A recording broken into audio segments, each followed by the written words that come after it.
Welcome to Founders Live Conversations. No. Welcome.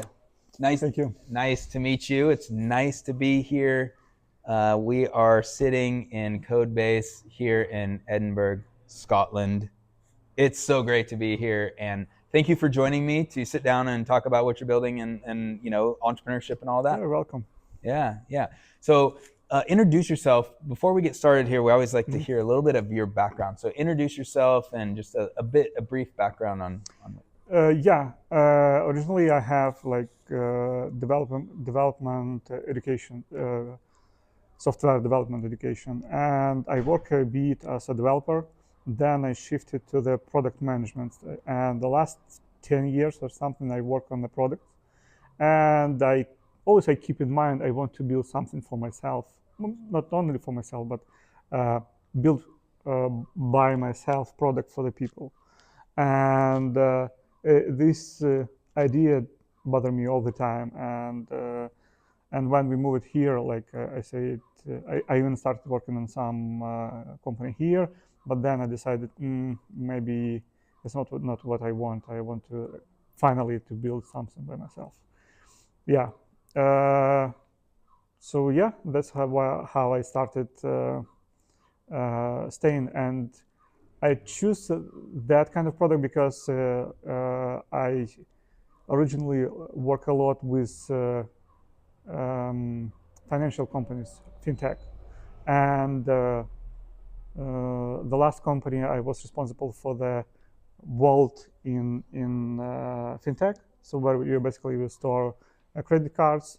So I decided why not to build something which will be needed for the companies for the privacy data. Awesome. Yeah. Well, we'll get into that. We'll Mm-hmm. definitely get into what you're building. But as I travel around the world, Mm-hmm. and I'm on a European and UK, tour at this point, I've been sitting down with a number of founders, which has been really fun. And so when I do this, I really like to get to understand your perspective on entrepreneurship. Mm-hmm. So you've chosen to create a company and Yep. really take the entrepreneurial path. Yep. Why take the entrepreneurial path versus just working for a big corporation? Yeah. Like if you consider from this perspective, working on some company could be a bit easier because you're responsible for your field, and the other parts it's not bothering you, and you just need to be perfect in such area like a product, for example, or development. And but it's not for me because I was curious always for the different part of the business, like how to develop something, how to test something, how to try to attract the first clients, how to make a marketing, how to build a great product. And I was curious always to all such kind of things in the company. It's the one reason, and second one probably I usually have like strong vision where I want to build a product, and it's not always which the founders want because they have their own vision. And and I decided, yeah, probably I need to just to do it by myself. Yeah. Yeah. Well, So, so let's dive a little deeper into yeah. that. What do you think it is about entrepreneurship and being a founder that's so strong and attractive? You just said you want to I'll just do it myself. Freedom. Freedom. Freedom. Yes. Talk Freedom. about that. Yeah, it's complete freedom because you building your product, you will build how you want, and of course you have a lot of obligations, and you need to do a lot of to make a company successful. But in the end, it's your choice and it's complete freedom. What you build, how you set up relationships with your client, and you even choose, for example, these clients which I want to work with them, and this one, for example, it's not my segment, and they don't want for example, with such kind of clients. It's also possible. So you completely free to choose your path, and your success or your failure will be only your result of It your is. steps. Yeah. It is. Yeah. And I tell a lot of founders that as well. And I think that almost a double-edged sword if you Yep. think about it, right? Entrepreneurship and creating your own company. In one way, the freedom is there to push as hard as we want and can and be successful and all of that. The other side is, our success or failure is in our hands, It's and all yours. it's all yours. And we'll get to some lessons. I think maybe some Mhm. advice and lessons a little later. But I love that. I really appreciate you using the word freedom, Mhm. because it is true, and it's really been interesting as I've traveled this year. Mhm. Talked to a number of people in different countries.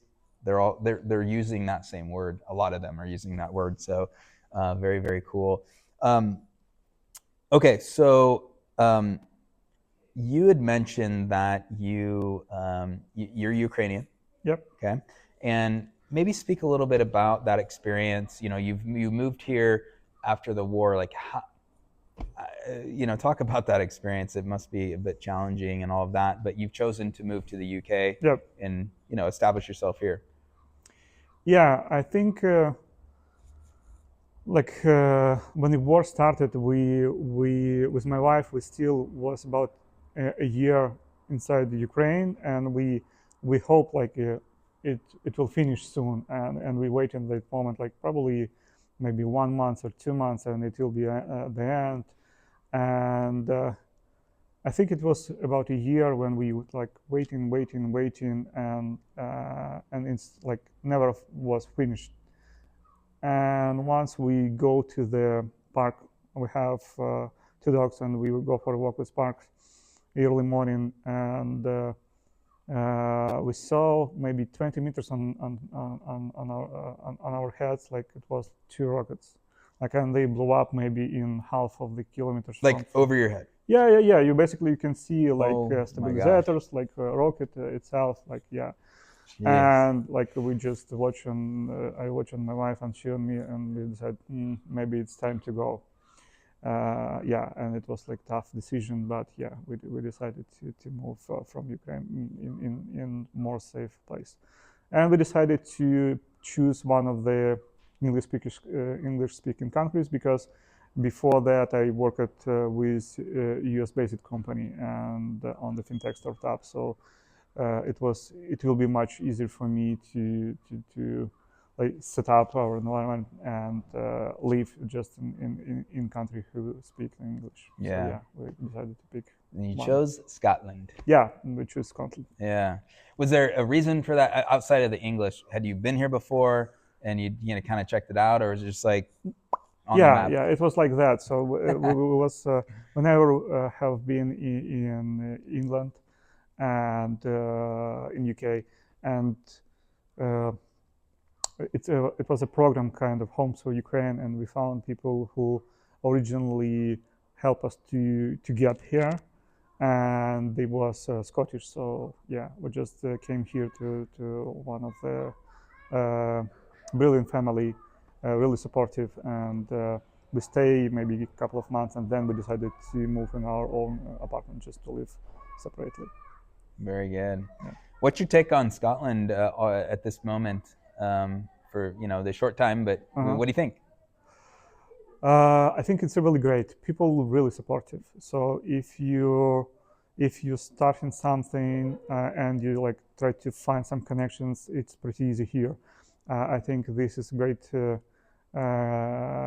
country where you can like establish really fast and easy connections, and uh, they they like speak, and they maybe a bit more open than Ukrainian because. Uh, um, I would say maybe Ukrainians a bit more defensive because like you don't know this person what they can think about you, but Scottish people, yeah, I would say a bit more open than Yeah. Ukrainian. Yeah. Well, the few days I've been here, I've really Yeah. enjoyed it. And but hey, let's jump into what you're building. Mm-hmm. And I always like to start with, what problem did you see in the world that you really wanted to solve? Um, I want to like I'll give you my real example when when I touch with it when it's touched myself. So originally, when we came here, we tried to rent some place, and basically each agency or landlord asking like a bunch of data of you, and it's like your first name, last name, email, phone number, your bank statement, your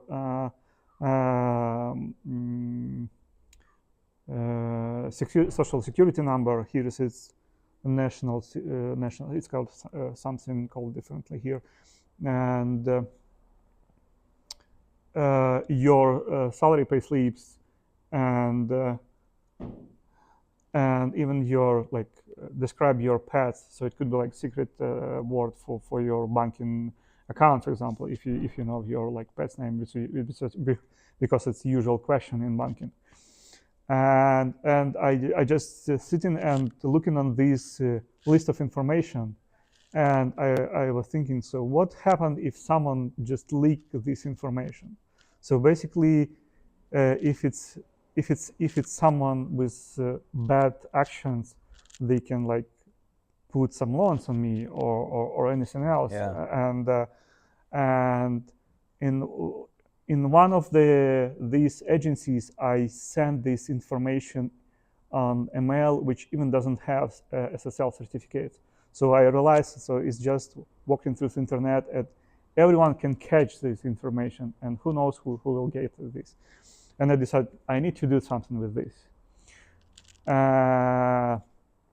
And I started thinking about a privacy vault solution for the companies who can secure the data. But I also, when I start studying this, I noticed that a lot of companies who do this, they do for mid-size or enterprise segment, which is start about like maybe from $500 per month, and with like additional expenses. But if we're speaking about some smaller companies or even like startup who just started, I strongly believe they can't afford such kind of costs from day one. And if they will wait maybe 2-3 years, it will be maybe even too late to do this investment, because you have huge infrastructure, you have already built everything, and in the moment when you're ready to spend this, it will be even additional cost to rebuild your system in such way which will be secure. So you can spend, for example, 3 months, half of the year, just to rebuilding your system, and your clients not going to wait. And I was thinking about, I need to do something with this. I want to make the world safer for privacy data of users inside companies. So yeah, I was thinking about kind of freemium model when startup can start just from day one, and it wouldn't cost at all for them. Yeah. It's a very interesting problem. Very, it's timely. Our world is changing very fast. Yeah. Technology, the AI advancements are changing very fast. How do you see your company and your product fitting into just this dynamic nature right now? Things are shifting so quickly. Just maybe talk a little bit about where you see this going over the next few years. I think I would like to focus specifically on the data, maybe not AI data. I would like to focus on the personal data of the users. Maybe it will be not so effective for AI, but what I want to do, I want to support full path of the data through the company. So beside of the storage, I want to provide such similar thing which we do with fintech. So we not only store securely your data, but we collect them from the touch point with the users and send them into a secure storage. And then we allow you to give the methods which allow you do some calculations or send somewhere in secure way. And I think I want to focus on this one part. maybe we can do pivot. Who knows? Nowadays, like when you find clients and they say it, like we need this, but we need something else, and maybe we will change our mindset. But right now, I want to focus on this one part. Yeah. Maybe one thing also pushed me for your previous question. Um, Beside my personal case, I also see that dynamic of the changes which we have. I mean, data regulation changes. So the 10 years ago, you just have maybe some recommendations for the government. Right now, we have GDPR, we have a bunch of local regulations, we have like a Data Protection Act.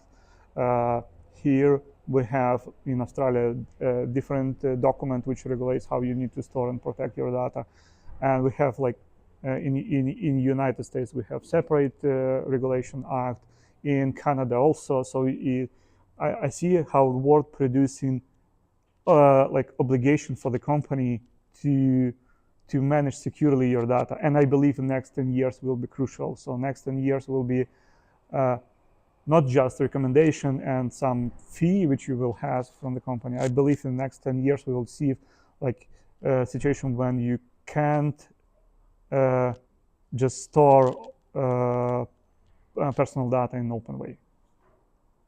It's so interesting. It is so interesting, and a lot of advancements here. You know what? Maybe just a more general topic around this, but you know, we are. It does seem we're kind of we're at this like crossroads as a global society, and you know, leaders in technology. Is it going to get much more? I guess maybe the right question is, we're going to have more product services like what you're building, so we as consumers and end users have control over the privacy, or is it going to go way over this way where there might be, you know, things like what you're building, but we as consumers are not in charge, like control. So do you think we're going to have more control over our privacy and information, or do you think we're going to have less control over the next handful of years? I believe a user will have more control on the privacy data, especially their privacy data. In the end, I believe we end up when you, as the owner of the data, you should be able to completely control where your data are and who can process your data. I believe we end up with this maybe in 20 years or something. But I think it will be kind of invisible for the end users. So I believe it will be more obligation for the companies to set up the infrastructure in such kind of way that your data will be more secured, more controlled, and they should provide like some mechanics that help you to, for example, delete all your data from this application. If you know, right now, a lot of companies try to avoid such kind of technical solution for this. They try to say, okay, you can send a mail for our CDO, and CDO, like in a month or something, will handle the deletion of your data. But it's like, come on, we in 21st century, so you can just create the button for the user and delete all the data. Right. So I believe we will shift to this, but in some period of time. So interesting. So let's kind of shift a little to your experience and you know, speaking to, maybe if you're speaking to your younger self, right? Or you're speaking to earlier stage founders, what you've learned. Let's take two different things that you would like to kind of touch on, but advice to earlier stage founders. What have you learned? What things that kind of pop out that, you know what, I wish I knew that, you know, 5-10 years ago, that sort of thing. The number one advice, I would say, just start doing something. Because for me, I was thinking about like a couple of startups, but I just like, okay, I can do this, I can improve in this part, but I never really started to doing something. Uh, and I believe like just doing like first couple of steps will help you to start doing and building your company, your startup. And as soon as you will have like feedback from your clients, you will be satisfied, and I believe then you will even start moving faster in this direction. So yeah, just start doing something. It will be much more. And even if you fail, you will fail fast, learn something, and you can change your direction in a different way. But yeah. Well, let's stop. Let's dissect that a little bit, Mhm. and then I want to get one more from you, Yeah. because why not? Mhm. Just get started. Yeah. And geez, I think that is very, very simple and very strong. Yeah. And there's a lot of entrepreneurs out there. There's a lot of people I meet too. I travel around the world. I meet a lot of people, and I hear quite often, I'm going to do this. I'm going to do this, not I am I'm doing it. doing. Yeah. Yeah. And there's such a difference, right? So if you're listening here, you're watching here, that is the lesson, is just get started. Yep. And getting started, not only, that could be, hey, that could be like, just create a Google Doc. Just get all of the thoughts and like start to build out the vision and build out the thought. Just that is a great getting started activity. Or this could be, start having early customer conversations. Yep. Start doing some customer interview discovery, and kind of recording and taking notes on what you're learning. And basically, through those conversations, you're going to understand what direction to go. It could be go to events like Founders Live and others that you start to find you're looking for, maybe your partners and Yep. co-founders. Those are the things, right? Just get started. Build that prototype, first version. It could be embarrassing and it's okay, but those are the things, right? I would say like number one super simple step which you can do, just put your idea on a paper, and you will start come back into this idea, and like it will start evolving because you think, like 2 months ago I was thinking completely different about this one, and right now I have different opinion on my idea which I had before. So I believe just put this your idea on the paper. It will be the best number one step which you can do. Yeah. Okay, so the second, Yep. let's go with one more big, good golden nugget of thought that and this is the thing that's like, look, when we're down the road, we've built some things, or we're further in our start. It's like, wow, I can't believe I did not know that early on. So what's one other thing that you kind of felt that?